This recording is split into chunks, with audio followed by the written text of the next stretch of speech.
Hello, in this section we will talk about the vapor pressure. To understand what the vapor pressure is, let's take a closed container filled with a liquid to some level, and the space above is evacuated to form a vacuum.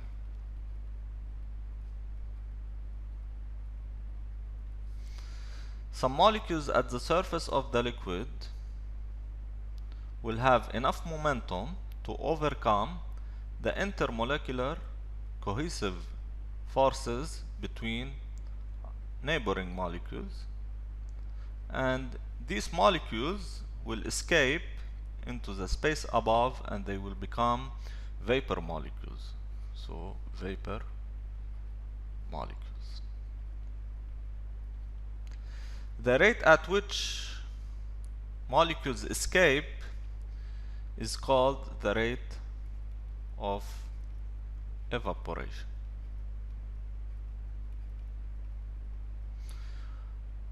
And it happens that some of the vapor molecules will collide with the wall of the container or with each others, and they will lose momentum, and then they will go back to their liquid state.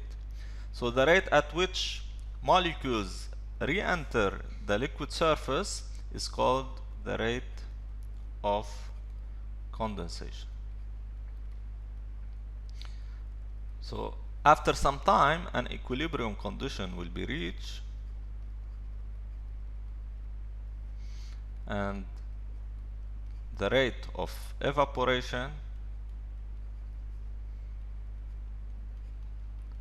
will be equal to the rate of condensation. And when this equilibrium condition is reached, the number of vapor molecules will become constant in the space above the liquid, and the vapor molecules will exert a pressure on the liquid called the vapor pressure. So the vapor exerts pressure on its liquid when in equilibrium,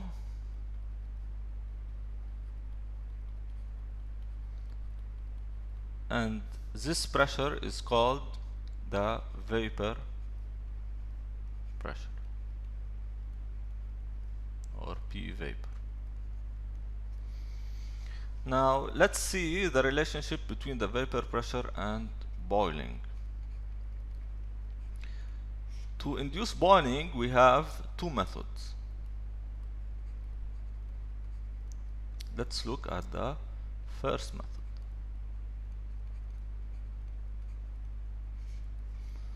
Now we will do the following experiment. We have an open container to the atmosphere filled with the liquid, and the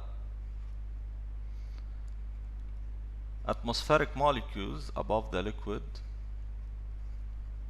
will exert a pressure on this liquid called the atmospheric pressure. Now if we supply heat to the liquid, more vapor molecules will escape as they will gain momentum and they will gain kinetic energy due to the increase in temperature. So as the temperature increases, molecules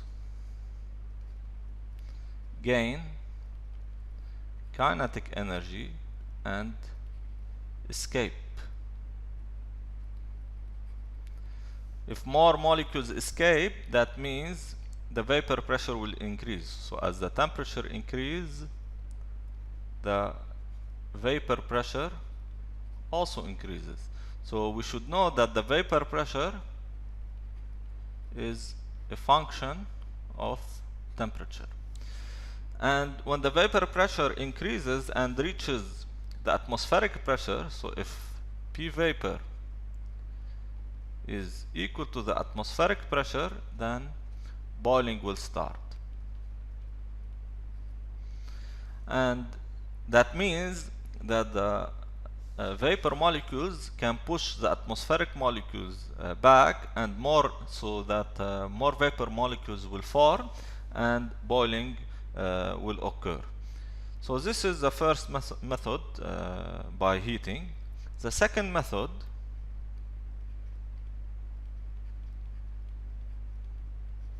let's take for example the container, and for example if we have here water at a temperature of 70 degrees Celsius, and here we have the atmospheric molecules exerting some atmospheric pressures.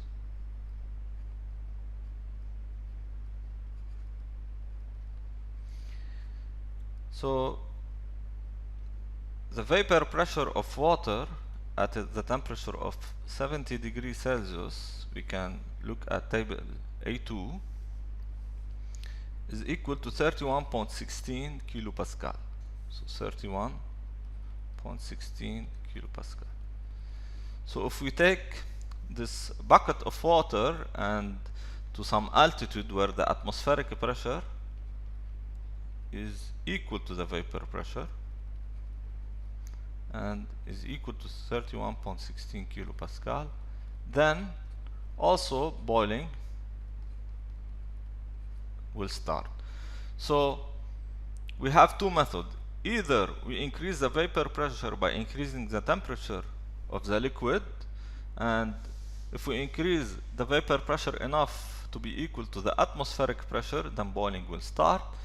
Or we decrease or reduce the atmospheric pressure so that the atmospheric pressure is equal to the vapor pressure of the liquid at its temperature.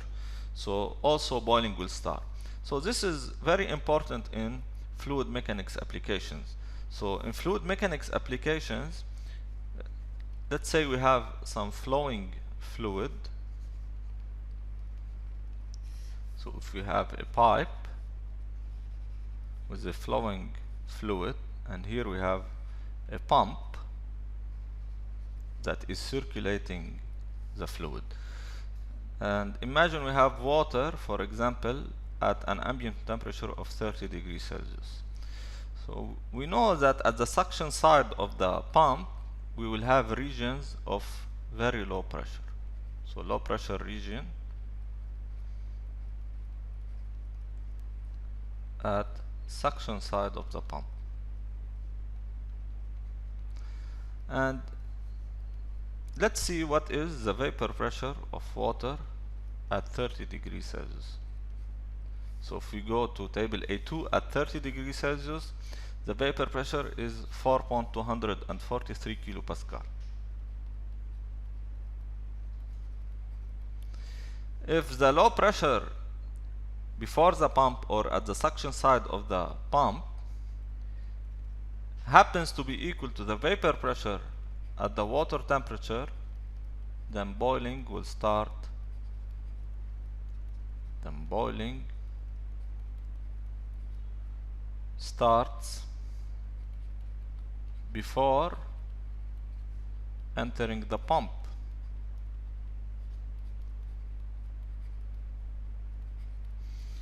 So air bubbles will be formed before entering the pump, and they will be swept away and they will hit the blades of the pump and collapse on them.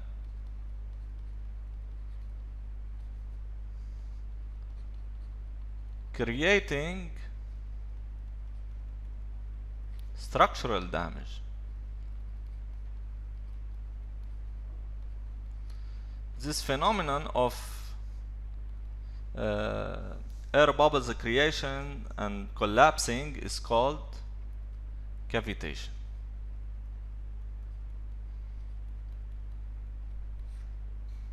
So in fluid mechanics applications, it is very important to avoid cavitation. So how do we avoid cavitation? We should always make sure that the lowest pressure inside the system is always greater than the vapor pressure of the flowing fluid at its temperature. So in this way we can avoid cavitation.